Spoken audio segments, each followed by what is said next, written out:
Lambulan chapter 1 verses 1 to 5. Book of Acts chapter 1 verses 1 to 5.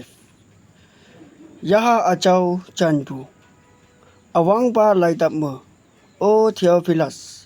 Chisua lenge. Hayang nauni ibu. O sai tawa nyan. I wang de inbu ni. Man ngoi lea ngai bu. Lambulan de. Yaha achau kaya ngau kiang fa.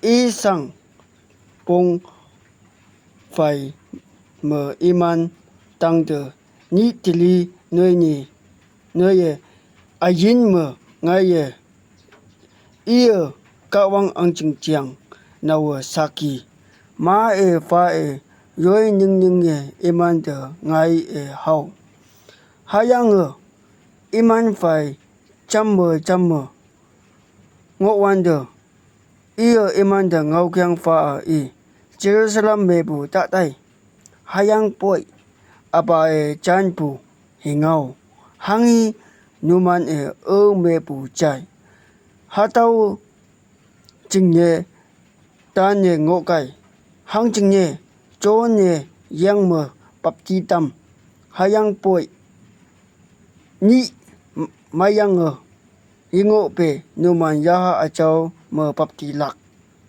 kawang me man si